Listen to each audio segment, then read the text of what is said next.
Really excited. Today, we have been trying to tie this up for a long time, but he's really busy. But today, we talk to Chris Green on this episode of the Kingsgrove Sports Centre Podcast. So hello, everybody, and welcome to episode 31 of the Kingsgrove Sports Centre Podcast. As I said, we're really excited to have Chris on. We've been trying to tee this up for a long time, but he's a very busy man. He's playing cricket all over the world. So Chris, welcome. Thank you for coming in. Great to see you. We finally got here. It's been a long time in the making, but no, I'm really excited to be here. I'm glad we finally got it sorted, and I'm a little nervous at some of the questions, but I'm looking forward to it nonetheless. I think it should be right. I'll try and vet some of those questions. And of course, with us today, Charlie Carter. Welcome. How are we? Oh, not too bad, thanks, mate. How are you? Very good. Very good. All right, let's dive straight in. We'll get right into it. You rearranged the room and suddenly... we've rearranged the room. You might notice we're sort of sitting in a different spot. We've sort of turned everything around. So who else is in a different spot? We're ready to go. Oh, sorry, Nick, producer Nick. How could I forget?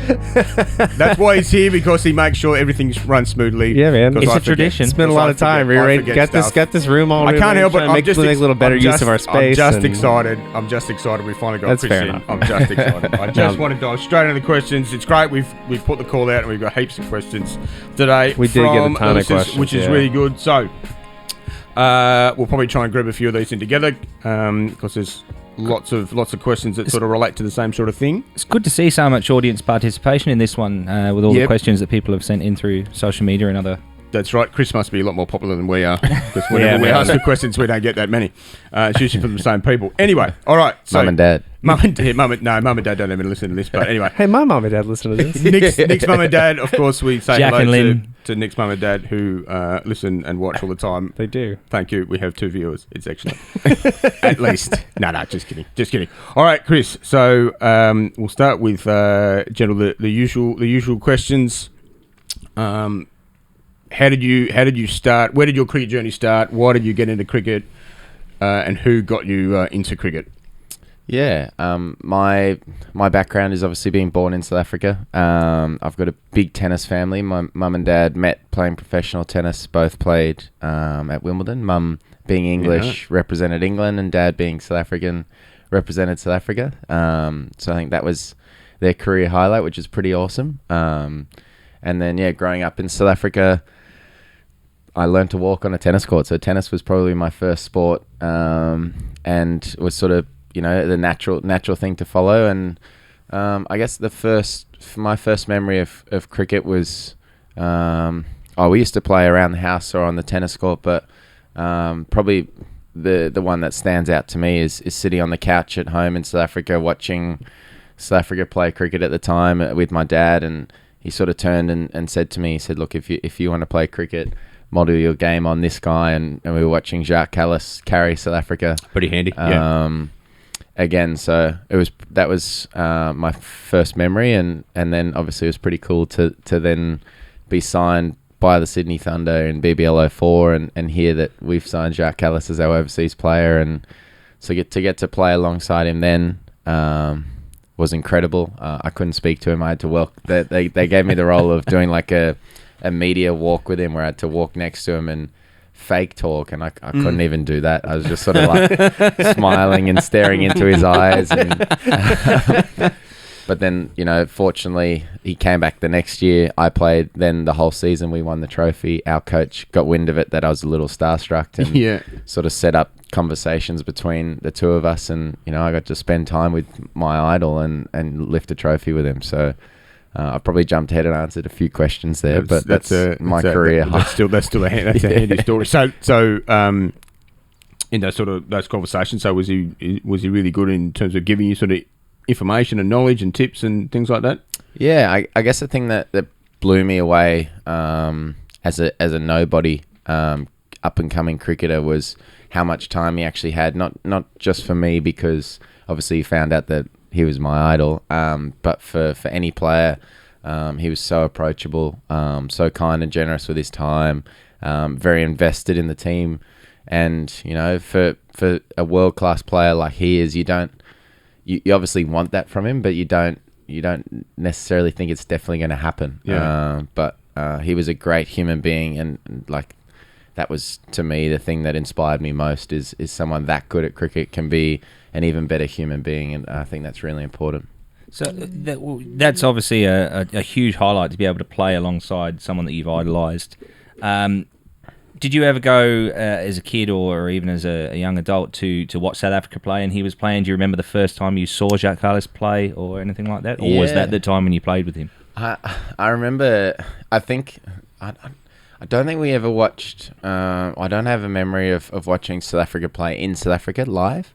But then when we first moved out to Sydney, went and watched South Africa play Australia, and two memories. I think it was one of the early tests of Hashim Amla, and he was facing Brett Lee, and he had this big backlift, and he just would keep getting bowled underneath it. And then, within, I reckon, 12 months, he was the greatest batsman in all three formats. So that was an incredible thing. And then, watching Jacques bat, I don't remember the score, but just watching him bat and, do his thing and then bowl was...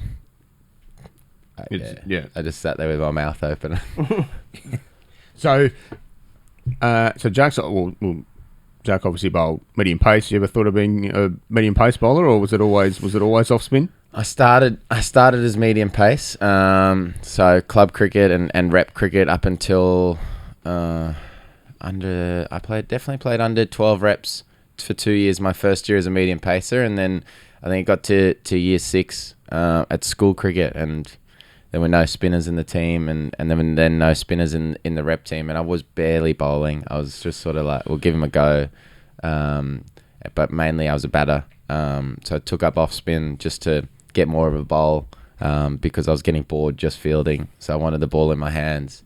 And that's how, I guess, my spin journey started, and the breakaway from the typical Jacques Kallis mould into an off-spinning wannabe. Into something slightly different. Yeah. Which is good. So you play for Manly.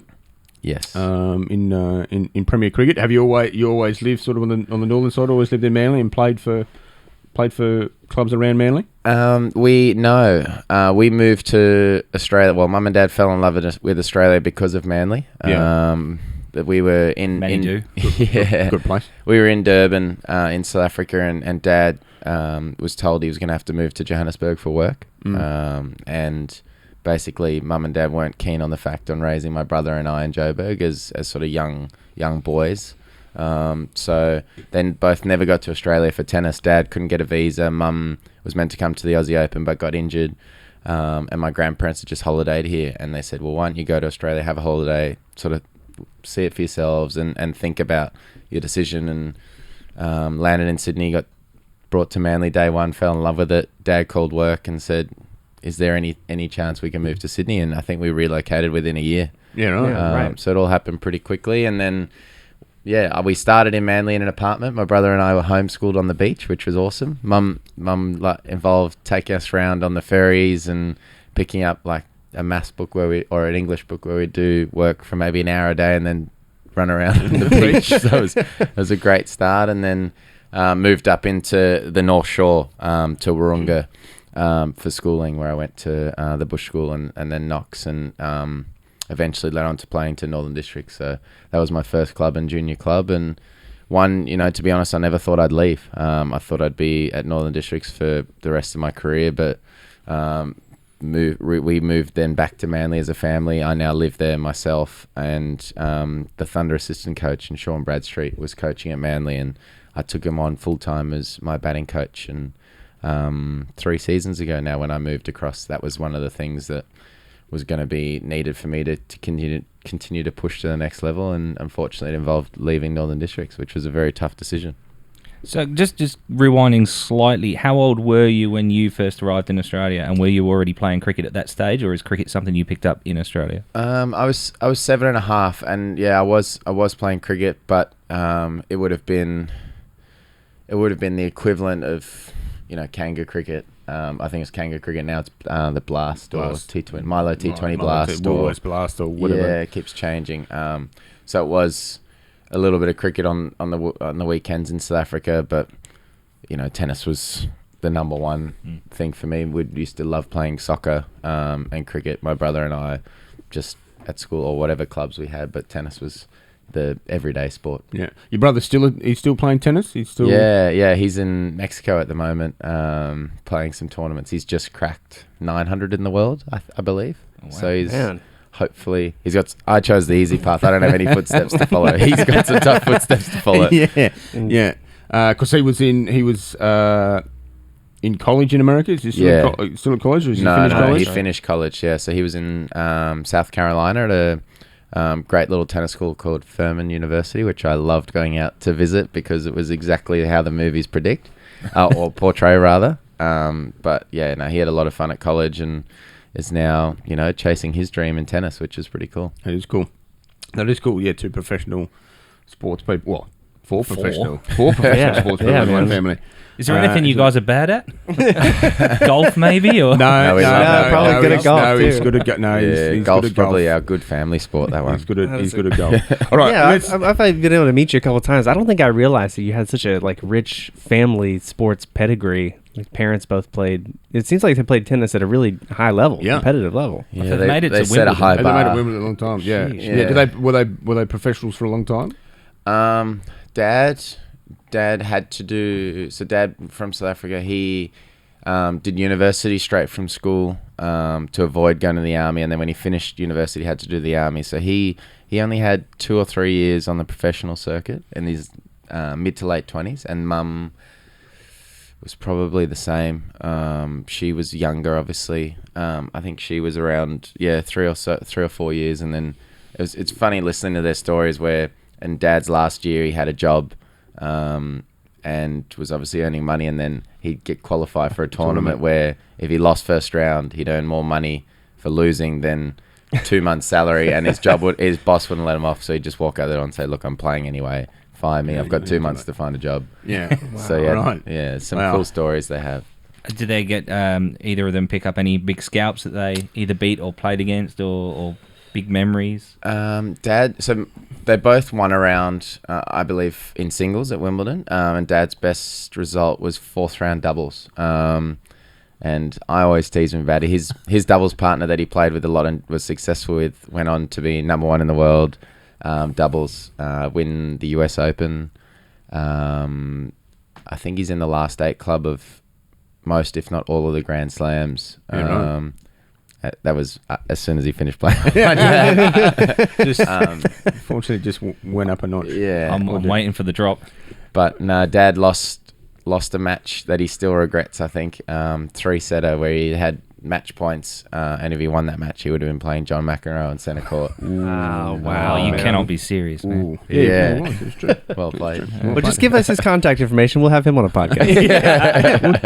That could be good. All right, let's talk some cricket with a couple of good questions we've got from the listeners. So Taden _ Smith has asked, what is your mindset when playing?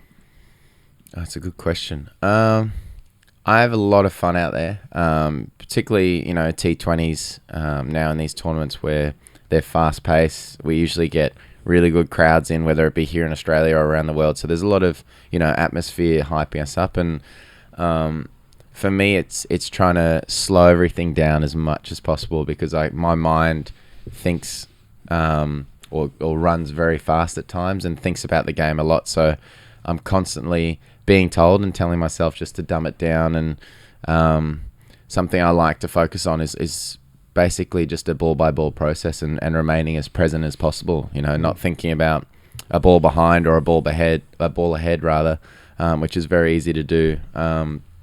But just staying focused and asking myself those questions, what's required of me right now? What can I do for the team, or what does the team need of me? And that if you answer those questions, then you're sort of staying in that present mindset.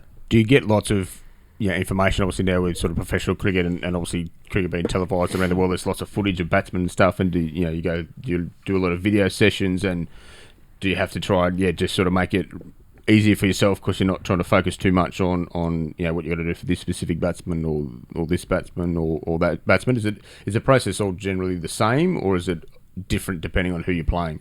Yeah, all the information on everyone's there at the moment. So it's a very interesting dynamic where, basically the opposition know everything about me and I know everything about them, and you can look into it as much or as little as you want. I find, it's more about, for me, looking at, okay, not changing too much about what I do and what makes me successful, is how can I use that against them. So, if it's a Chris Lynn, for example, where I know he probably matches up really well against me, what are my options to get him off strike more than often? And similarly, probably to an Aaron Finch, whereas if I'm bowling at a left-hander or a guy that doesn't play spin too well, is what can I do to keep him on strike for longer, because that's going to give me more opportunities to obviously take wickets, but then at also the same time peg that run rate down and contribute to the team's success. Yeah, cool. I've got a good question here from Caden_Brunkhurst. What age did you realise that you could have a possible professional career? Was that always the goal? Was that always just what you were pushing for? Was there a moment when you thought, actually, maybe this could come off? Yeah.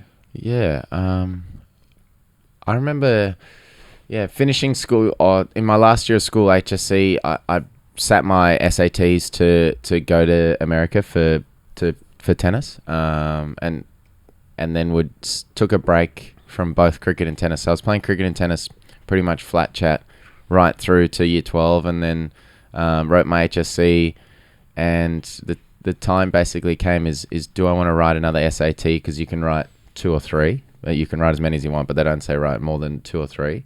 And then start basically talking to colleges and getting on a plane very quickly, or do I want to stay in Australia, keep playing cricket and do university here? University was something that I always wanted to do, and I was enjoying being at home. I was playing at NDs. I think I made a good start to the season, enjoyed pre-season of cricket, was still playing tennis through it, and that was my way of choosing cricket over tennis, was I want to stay here. But it wasn't till I was 20 in 2014. I was in England, just playing club cricket. Got a call from the New South Wales selector saying, can you come back early? We've had a few injuries in the spin department and gaps, and you've been identified as one of the players we would like to have at our pre-season camp in Brisbane. I thought, well, where's this come from? And then went up there, trained with New South Wales, loved it, got an opportunity, played against WA in a trial game, took 3 wickets, and they said, Chris, Trevor Bayliss was the coach at the time, and he said, Chris, we're going to pick you in our one-day squad. I was like, wow, that's awesome. And then played, I think I played 3 one-days or 2 or 3 one-days that year, and went on to 12th man. We lost in the final at the SCG, and then I got the last spot on the Thunder list. Nick Cummins called me and said, we're giving you our last spot. I was over the moon. Obviously, that was Jack Callis's year at the Thunder as well, and I think I was reflecting on that year, going, okay, and seeing what professional cricket actually was, and feeling, out of my depth, in all honesty. And I was like, well, okay, I've got an opportunity here where I can make or break it, and I really sort of from then started to believe in myself a lot more, and take the game on and go, right, what do I want to do with this? So I always, thought and wanted to be a professional cricketer, and that was one of my dreams, as well as playing tennis at Wimbledon. But I didn't really know what it needed to take until that moment, and I got lucky. I got some performances in grade cricket at the time to get that opportunity, but I got very lucky, and I got lucky that I used it half decently, that I got backed, and then I was like, what, this is what I want to do, and I want to devote all my time and attention to it and see where I can go. The mental side of cricket is something that we've discussed a few times on this show, and I think it's fair to say that there are a lot of players out there that if they had a bit more mental strength, they could have made it to a higher level. So we talk about how mentally taxing cricket is, and how you doubt yourself at times and things like that. Every batsman goes through a stage of low scores. What for you personally, if you ever did have any of those runs, helped you have that mental strength to go, no, I can make it to the next level? I truly believe my tennis upbringings helped me tremendously in the game. Just that the individual aspect of the sport and the tough mental battles that it has. Even though I never played at a high level. I was playing tournaments here in Australia, and obviously chatting with mum and dad about it, and them helping me through it all. I think it's put me in a great step just to be able to get an understanding of where I'm actually at in the moment, rather than wait till after a game or a week later, or when I actually sit down with someone and they say what happened. I think tennis allows you, or at least challenges you for that ability to go in the moment, right? How am I going right now? And because it's just you out there, and it allows you to be a little bit more honest with yourself. And then, something that I use a lot of, and obviously a lot of people would see, particularly with my bowling, is my breathing. Just to be able to slow it down and actually have those small, in the moment, quick conversations with yourself, and to continue to touch base and check in with your mental state and go, you know what, how am I going here? I'd slow it down. The game goes very, very fast, and as I said, you can get very excited, or it can feel like it's unraveling in front of your eyes. So, it's a tough mental battle if you don't have that awareness there, and it's so easy to lose control over. But at the end of the day, I think it's just realizing that it's a human error. Doesn't matter who you are or what you do, that everyone's going to have those challenges on a different day, and have those good days and bad days. It's just about how you level it out. And I think that's what the best players in the world do, and how they're able to be so consistent. The Steve Smiths, the Virat Kohlis, they have that stability and absolute ridiculously strong mindset.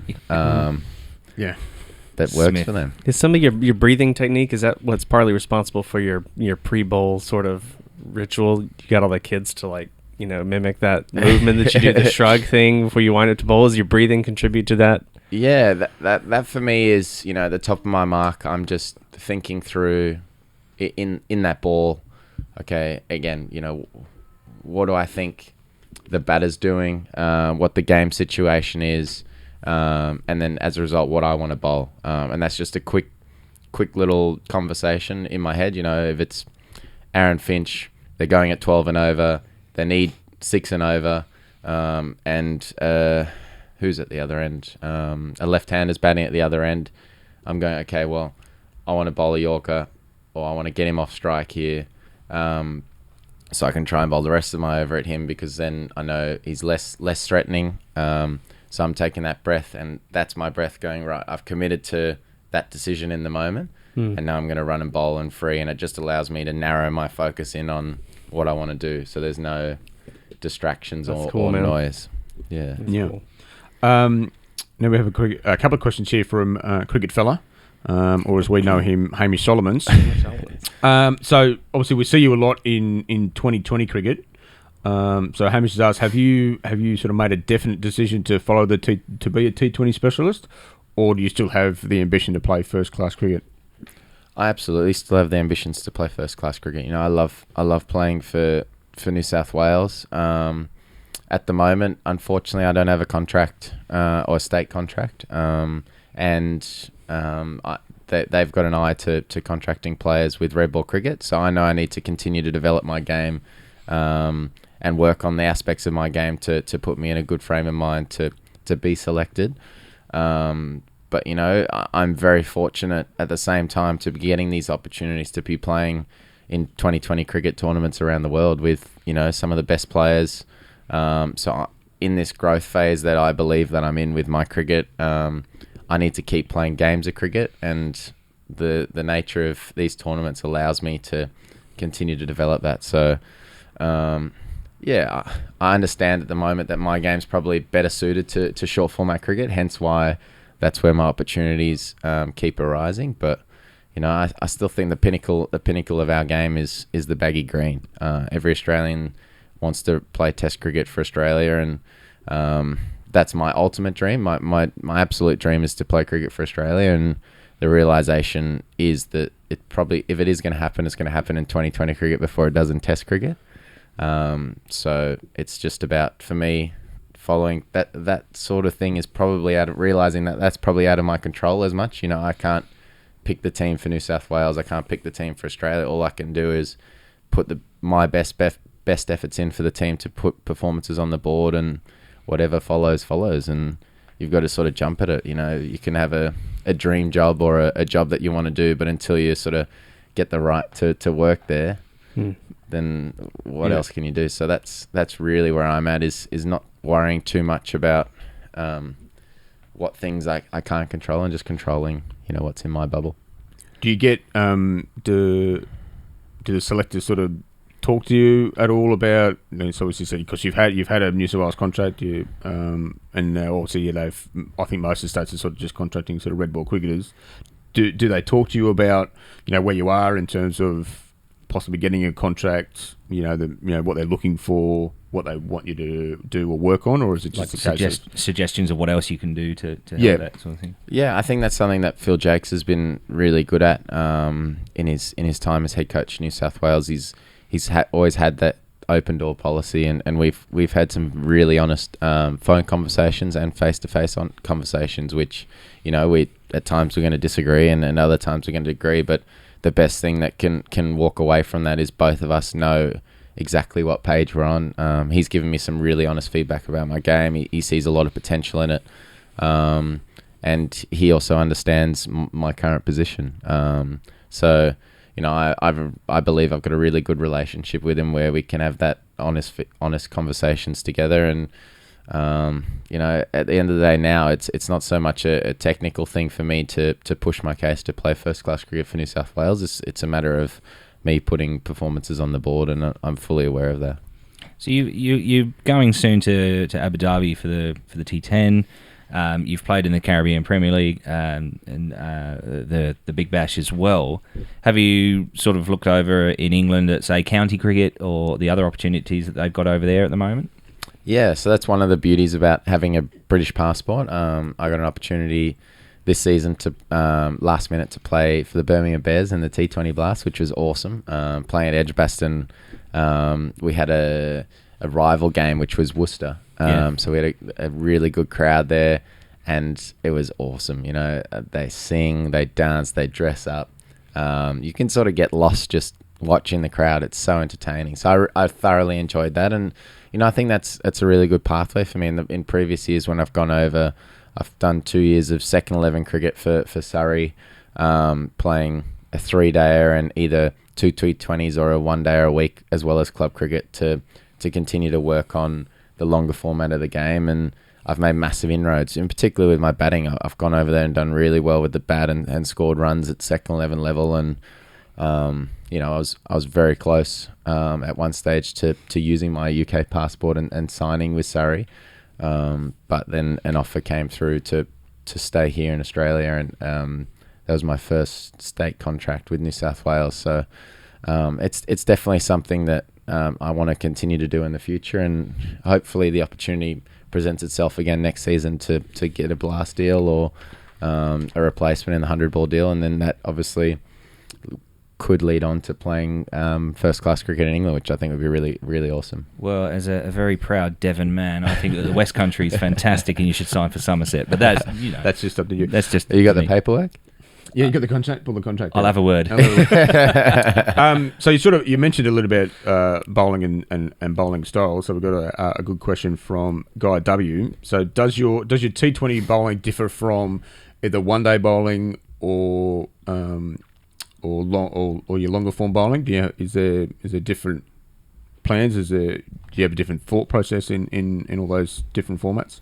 I think the biggest change with regards to the change of formats is probably the mental thoughts and mental processes that you have. You know, it's a longer sustaining battle. The difference between T20 cricket and 4-day cricket or 2-day cricket or long format cricket is, I feel as a spinner, you've got to really nail your stock ball, and Nathan Lyon showed that. His stock ball's unbelievable. He can land it on a 10-cent piece anywhere in the world, and it's why he's the most successful off spinner, and he's shown that he can do that in short format cricket as well. Obviously there's a little bit more threat to continually doing it because guys can take it down, but also poses a really good wicket taking option as well, and he's certainly shown that. So I would say, you know, the mental battles for me of going, right, I've got to sustain it, and I don't need to change it too often, particularly with the ball, is just, you know, keep asking the question, and very, very subtle variations. And similarly with the bat, you've just got to outlast the opposition, not get carried away too much with egos or your mind then again racing away from you. So I really enjoy the 2-day and 3-day and 4-day cricket purely because of the inner mental battles that you can have. So that's the biggest change for me. Otherwise, there's nothing else that really jumps out at me as a change is just knowing that you've got more time in your hands. Particularly, with both bat and ball. You've got more time to get yourself in with the bat and build an innings and build a partnership with your mate up the other end. And then similarly with the bowlers, about bowling in partnership at the other end with the bowlers. And as a spinner, or as an off spinner, you've probably got to hold down one end and go at sort of 1 to 2 and over and look to take wickets later in the day or through the middle through that building of pressure and then hopefully creating a false shot. Yeah. One thing you mentioned earlier on is that you take the time at your mark to take a breath and, all right, this is what I'm going to do and I'm going to lock it in. In one-day cricket or 2020 cricket, probably more specifically, obviously you've got a batsman who's going to try and put you off that and move around last minute. How does that affect your preparation? Because obviously you play a lot of T20 cricket and you think, right, this batsman's going to be changing his position. I want to bowl this particular ball, but now he's in position to smash that out of the ground. What do you do in that instance? Well, I think you've always got an aspect of, I certainly feel like I've always got an aspect of flexibility. Even if I'm running in wanting to bowl my stock ball, and if he moves, you can either adjust that or leave it. I always, like to think I put myself in the batter's shoes, and if I'm moving as a batter, then I'm trying to put the bowler off his line, and it's like, well, I'm moving because I want this and I don't want that. So it's more going, okay, they're moving because they don't want me to potentially bowl in the same place I have been. So do I just bowl the same ball that I've planned to bowl or have been bowling successfully at them and have caused them to move? Or do I change it, follow them a little bit, and risk bowling something that they're after? So it's a 50-50 battle that you have, and it's sort of the chess game that people talk about with cricket, or the punting game where you go, I'm going to take a punt on myself here and back what I believe, or I'm going to back my last minute instinct that this is going to be a successful option. Some bowling questions here. People want to know some tips on bowling. So one is how do you get drift? How do you get drift when you bowl your offies? Yeah, I think for me personally, I release the ball. If you compare my release point to, say, a more conventional Nathan Lyon's release point, mine's the wrong side of the vertical. So I think as an off spinner, your textbook is meant to be on the right side of the vertical. So on your right side of your, whereas mine's almost on the wrong side, or I'm trying to get it closer to the traditional side, but it's probably mixing around either directly vertical or just on the wrong side. So I think being tall and having a very high release point helps me. I don't know. I think there's so many different things around drift and swing and reverse swing and how it actually happens. I honestly don't know. But I think my release point helps, and then also, what I'm trying to do with my fingers. So there's different deliveries that I try and bowl that help the ball move more or move less. So I don't think it's a combination of the both. So adjusting my wrist position I found helps move the ball a little bit more or less. If I open it up and try and go across a batter or go into a left-hander, and then it's just those subtle things that I'll try and muck around with and see what works and what doesn't. Yeah. Do you tend to find course you're you're obviously quite tall for a spinner. You get more bounce than others because you are releasing from up higher, or Yeah, that's something I tend to try and utilize a little bit with different types of deliveries, particularly when I go right over the top of the ball and try and bowl on that hard length. I can get a little bit more bounce, and hopefully, in short format cricket, that doesn't hit the middle of the bat and hits the top or the bottom. But sometimes it can go straight out of the middle and go a lot further, or if I miss my mark. But I think that's the beauty of being taller rather than shorter. But then a lot of umpires go, "Oh, you're 6'4". I'm not going to give you any LBWs because anytime you hit him, it's going over." So that's the hard part. That doesn't help. Do you again? Sort of, we'll probably go back to the mental aspect, and this is sort of something probably for captains as well as spinners. I've heard Shane Warne talk about this a lot, and a few other captains, that as a spinner you need to be prepared to get hit for 4s and 6s and sort of not worry about that too much, and captains have to understand that can happen for a spinner and not want to take them off. Do you have to prepare specifically to know that also in T20 cricket that sometimes you will get hit? Your best ball could get hit for 6. Is that something that you need to work on and come to terms with?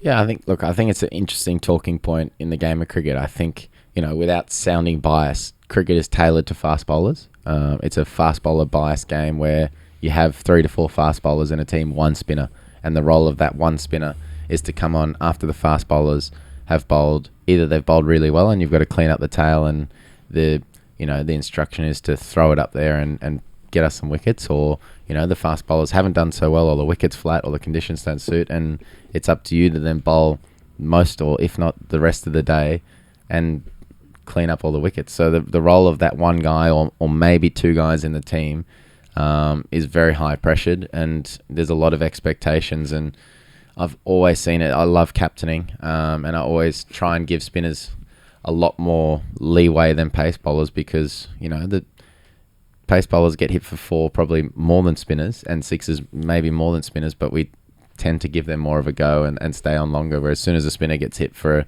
couple of boundaries, it's like, well, you know what, it's not your day, come off. And it's just the type of delivery. So I think, look, getting hit for 4s and 6s and boundaries in cricket is inevitable. You're not going to go a career or a day. If you have a day where you don't get hit for a boundary, it's a great day, but you've also got to realise that you're going to come back down to earth pretty quickly if you get too high on that. And one of the things that always stand by me is my first bowling meeting at the Thunder. Our coach, Paddy Upton at the time, said, you know what, these people are paying money to come and watch you get hit for 4 or 6. So when you get hit for 4 or 6, you're contributing to the game. They're not paying to watch you bowl dot balls and get hit for singles. So it just made me relax more and realise that it's... So just drop it in short, a couple of fullies, just let it go. Yeah, the ratings are a bit lower at the moment. We've got to add to it. Yeah, we're playing Chris Lynn this week, so just nice half volleys, just get him pumping them into the stands. I like that. No one's come here no one's paid to come and watch you beat Chris Gale's outside edge and take us off stump. What a great philosophy. Yeah. It's an interesting philosophy, coach. I would have thought, but anyway, okay. Hey Stu, I just spotted there's a couple of questions in here for you as well. For me? Yeah. So Archie_Steffa says, my older cousin has the biggest crush on you and she'd do anything to meet you. And then a bit below that, Madam Morris says, why are you so cute? Just lucky, I guess. I got a new haircut. I meant to say some of these. I got a new haircut. Yeah. There you go. So what's working for you? Thank you. That's all right. We're just veering off the point there. Yeah, no, thank you for that. Thank you for that. Okay. All right, back to the serious stuff. Let's see. Who have I got? Adita.Anand_ wants to know, how often did you train as a kid? So for all those youngsters out there that want to play cricket and may have a dream of playing either in the Big Bash or obviously playing New South Wales or their state or their country. Did you train a lot as a kid? Was it, and probably more so, was it focused training, or was it just playing and having fun? Yeah, if I think back on my training, I remember a lot of weekends and school holidays with mum and dad. Obviously, was like we'd go down to the park in Mooroonga, start with tennis for an hour and a half, and then jump into the nets for an hour, and then I'd finish kicking a footy on the oval with my brother, and that'd be like half my day done. Without the team trainings, outside of the team trainings, I'd used to try and have a hit with my dad or a hit. Later on, I then got a guy to help me out throwing me cricket balls because dad was obviously working, so I would have a hit with him during the week, then dad would throw me some balls on the weekend. And then you'd train with your team maybe twice. And then when I started getting, more aware of what I wanted to do with my cricket, and that was probably 16, 17, I started up the ante. I was fortunate to have a really good school coach in Gavin Twining, who's now working at Cricket New South Wales, and without Gav, I reckon I'd be playing tennis. He can throw balls, Gav. Yeah, Loves throwing cricket balls. yeah. I think his passion for cricket and you know the way he took a vested interest in me and my game and you know helping me pursue my dreams. Without him, or if I didn't go to Knox, or he didn't teach at Knox at the time, I'd definitely be playing tennis. So I was very fortunate to have him. We trained twice a week as a school team, which was like a professional training setup because of Gav. We'd then have a team batting session on the Wednesday, again, like a professional training setup. And then I'd hit with him on a Monday or a Friday. So I was hitting 4 times a week, plus playing cricket Saturday, Sunday. So that was my training regime through school, which was very lucky. Then outside of school, it was like, you're on your own now.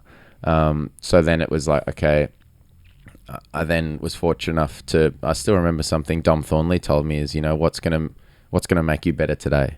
And that challenge that he threw out to me was, you know, that's how I now plan my weeks and my training weeks. What do I believe is going to prepare me best for what's coming next for me? So, you know, today I wake up in the morning, or I plan it mainly on a Sunday at the moment, and it's what I want this week, or what I feel is best for me this week to help me get to where I want to get to. You know, is that 3 gym sessions, or is it this week? You know, I've played a lot of cricket. I've done a lot of travel recently.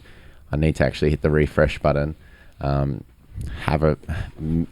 cricket. I talk about missing cricket for a while because, you know, I usually get on edge after a couple of days and go, I need cricket in my life. I need to train.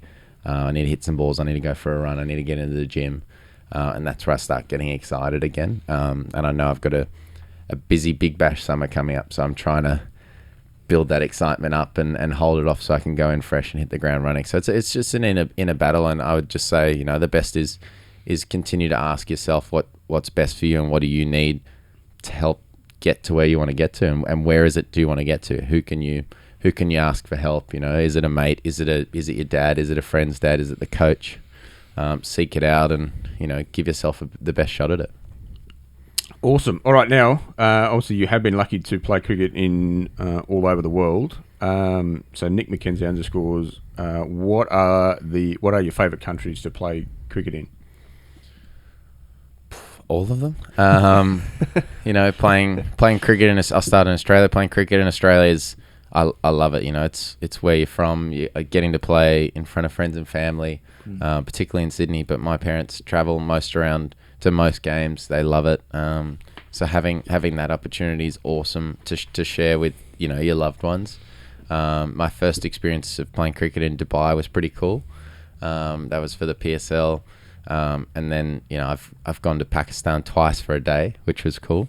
The people there were just, I was blown away with how grateful and thankful they were for all the cricketers for going back to their country. Obviously, they're trying to get cricket completely back there, and they're pretty close to it, which I think is so exciting and so important for our game. Cricket in Canada this year was really, really awesome. That was a lot of fun. I'd never been to Canada before. We stayed just by the airport at Toronto. So we were about half an hour to an hour and 15 minutes from the city because the traffic's worse than ours. Right. And I loved it. It was great fun to then go and play county cricket for real in England after playing club cricket there. I could push any club cricketer to go and play club cricket in England. It's some of the best memories you'll have. It's awesome fun. They're so hospitable. You know, they do it way better than we do it. I think it's embarrassing how Australian cricket clubs look after English cricket players. In comparison to what they dish out for us. And then the Caribbean, it's the biggest party in sport for a reason. The people, the first time I went there last year for my first season as a replacement player, sort of as a no one, I was very wide-eyed and not really knowing what to expect. You obviously see the big West Indian stars playing all around the world of Gale, Bravo, Russell, and you're like, wow, they're pretty cool. They've obviously got this perceived big ego about them, and you know they're the cool dudes of the cricket team, but that misconception can be far from it when you actually get to know them as a person. So I think that was really cool, and playing in Guyana in particular, the people there are so passionate about their cricket. They absolutely love their team. You know, unfortunately, my 2 years now, I've made 2 finals and lost them both. as a team, they've made 5 finals out of 7. So they're hurting probably more than I am, and they're so deserving of a trophy. So, just their passion and care for the game of cricket is something that's so awesome to be a part of. And they come out. I think we sell out almost every game.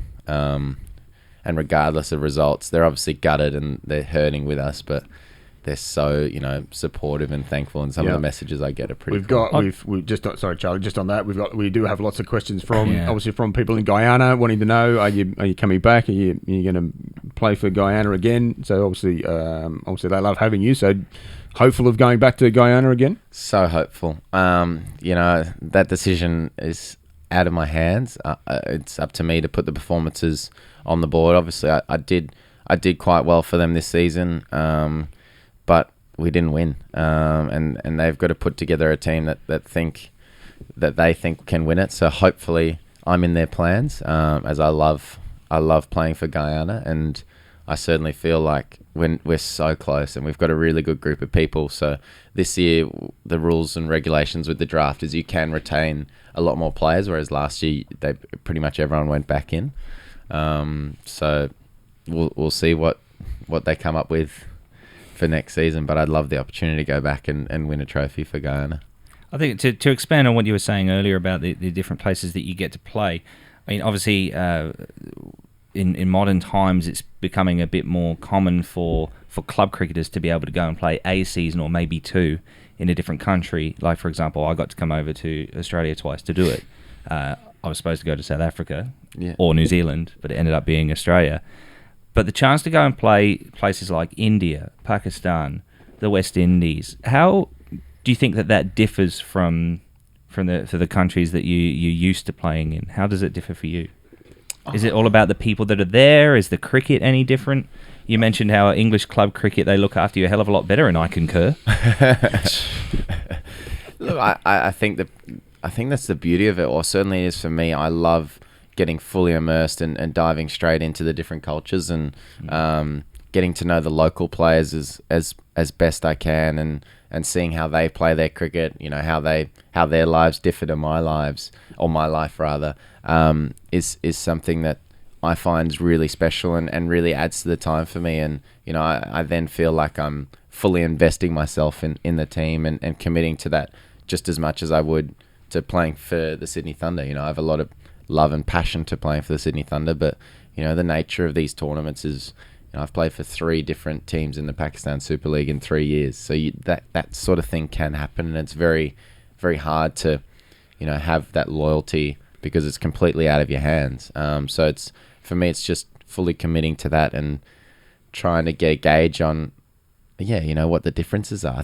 I find that really cool and really fascinating, and I find I learn a lot more about myself and the game of cricket because if I spend all my time idolizing the overseas players that I get picked with, I don't get to learn how the local players play, how they play spin, how they bowl their spin, so I know for me, spending time with Narayan in the PSL helped me develop a ball that spins the other way, so that was really useful for me, and spending time in the PSL has helped me come up with plans against guys that sweep the ball really well when they're playing spin. So it's been game changing for me to continue to learn so much at each different location and grow, and that's what I talk about, being this growth phase of my career, and continue to challenge myself as much as possible and get out of my comfort zone and not just stay in my own bubble, because I think that's where you can get found out and plateau a little bit. Mm-hmm. Yeah, cool. Yes, I mean, obviously being exposed to all those different players and like you said, learning from the local cricketers obviously just sort of quickens your learning, doesn't it? You just get to obviously learn a lot faster than what you would if you could only play here and you were only playing in the Big Bash. Yeah, absolutely. It just exposes you to different methods to the madness. Without being stereotypical, Westerners have a very streamlined way of playing cricket and how they see cricket, and subcontinental players probably the same. So if you can sort of mix between the two, I think you're setting yourself up to be as successful as possible in different conditions rather than just in one location. And that's, at the end of the day, if you can do that, then you're going to continue to get more opportunities to play, more opportunities to play the game that I love in different places around the world. Very, very cool. All right, now Sporting Things wants to know that if you couldn't play cricket, or if you didn't play cricket, what would you be doing instead, and why? I think, hopefully we'll be playing at Wimbledon. But no, I'd definitely be giving tennis a crack. I don't know where I'd be in the world if I'm going off my brother's sort of schedule. He's been in Cancun, Asia, different parts, chasing the dream. So that would be my absolute other dream was playing tennis at Wimbledon. So it'd be sport related. It'd be something to do with sport. If it wasn't cricket, it'd be sport. Yeah, if you take out sport, I finished a business degree at UTS, and I guess through my sport, I've got interest in working with people. I love leading teams, and I love learning and being a part of different cultures. And I think culture is a massive buzzword in the current business dynamic. So for me, that's something that outside of sport is my interest, but I suppose that interest is sparked through my interest in sport as well. So I can't really tear away from a non-sport answer. You got any other hobbies outside sport? You probably don't have time for much more, really. Golf. Yes. No. The answer is no. That's not sport. That's video games, Xbox, crochet. Crochet. I'm really bad at video games, so I sort of chuck them out. But no, I guess outside of sport, when I'm home in particular, being in Manly, just sitting in my favourite spot with a green tea in hand, or just sitting there having a swim. And doing surfing at all? I used to, but I don't really get the opportunity to surf as much anymore. I'm a little bit fearful of getting injured and trying to explaining that one, rocking out to Thunder Day one, being like, look guys, I had a day off, went for a surf, I'm now in a sling. Good. I feel you.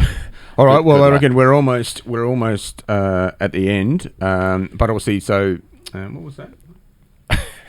Oh, well, yeah, there was a question about do you buy your Kingsport gear from Kingsgrove? But if you don't, you should, and I agree. We appreciate that. But we are very proud to have Chris as one of our Kingsport ambassadors. He's doing a fantastic job. So we're very, very happy to sponsor him. Yeah. Now, so obviously, you said before, the Big Bash is coming up. How the Sydney Thunder looking? Confident going into the season? Yeah, something that I'm really excited about, and other cricketers or other people may not be as excited about is we're not being talked about. And I love the underdog tag where we can just go about our business, play dangerous cricket, play our way. We've got some really exciting young players. I think this season, I can't really say for sure who's been released and who hasn't been released, so I can't give names just to play on the safe side. But we have locked in our full squad, which is exciting. And I think, as I was saying, this season is one of the first seasons where I really think we've got a great adaptability to change one or two players each time to suit different matchups or conditions, or it may be keeping it completely the same, but with a long season and in a really short period of time this year, I think that's going to be really important to have good players challenging the main sort of 11 each time. So to have a really good squad together is important, and I think we've got a really good mix of exciting young talent coming through. Some guys now that are sort of played a lot of Big Bash cricket, and some senior players as well. So I'm really excited. We've got two good overseas players in Alex Hales and Chris Morris who are going to be here for the whole time, which I think's also, again, a key factor, so they can get settled in. We can get to know them really well, and touch wood, we don't have to replace them through injury, and we can keep them all the way through to the final. Yeah, but before the Big Bash, you're off to the C10, is that right? T10, yeah. T10, yeah. Monday week. So I'm off to T10. Is that a new thing? It was the first I've heard of T10. It's I did it last year, so it's third season now. Okay. 10 overs. My role last year was bowled 2 out of 3 overs in the power play. Darren Sammy was captain. I was pleading him the whole tournament to give me 1 over outside of the power play so I can have 5 out, because the second over coming back the first over was tough. The second over was really tough. So it's 12 Yorkers for me. and then field for 7 overs. And last year we won it, and I batted 7. I batted once, so Right. just kick the feet up. It's definitely that's definitely a game for batsmen. Yeah, obviously. It's definitely a game for batsmen. The last special guest that we had on the show was Simon Taufel, and a question came in from a listener, and we want to give listeners peace of mind with some of their questions. That particular question was, is it true that you had Alzat as a number plate on your car? Which he confirmed. Right. We've got a listener here that's written in and said, I gave Chris some very unqualified and unsolicited advice regarding parking around Coogee Oval before their T20 against Randwick, which Manly ended up losing. I just want to know that he didn't get a parking ticket, and is he okay? I do remember getting the unsolicited advice. It was very helpful because I moved my car. That's great. The nature of Coogee Park, I ended up parking miles away. Yeah. I didn't get a parking ticket. I'm not okay because I didn't have a good game and probably let my team down, which is not my role in club cricket. I'm meant to help, not hinder. But no, it was great help. So thank you very much for checking up on me that I'm okay, because I am okay. He's got some peace of mind there. Thank you, Darnie. Well, Chris, it's been fantastic having you in. It took a long time, but it's definitely been worth the wait. Good luck. Absolutely. Before we leave, I'm just going to share our socials real quick and say thank you to everybody who reached out with questions for Chris. Thanks, Chris, for sharing that to your Instagram story. We got so many responses. We had to double up on some of the questions, and obviously didn't have time to get to all of them. We had nearly 100 different questions come through. So thank you for that. If you'd like to send us questions for future podcasts or suggestions on people you'd like to see or topics you'd like us to discuss, please reach out to us using the hashtag KSC Podcast. We're on Facebook at Kingsgrove Sports Centre, Instagram at Kingsgrove Sports, and Twitter at Kingsgrove Sport. You can hopefully you're watching us here on YouTube. If not, we're on Apple Podcasts, Spotify, iHeartRadio, Stitcher, and anywhere else you want to add the podcast to whatever platform you're listening to. The RSS feed for our podcast is in every episode on YouTube. So thanks for listening to us. Thanks for reaching out. Like I said, we are slowly taking over the world. Yeah, man. Just That's trying to get out there as much as possible. Well, I think Chris's fan base has tripled our listenership there. So thank you very much for that. We just have excellent response, man, for having you on. So thanks for making the time for us. I've loved it. Thanks for helping me. So good luck in the T10, and obviously good luck in the Big Bash. Thanks everybody for watching. We'll catch you next time.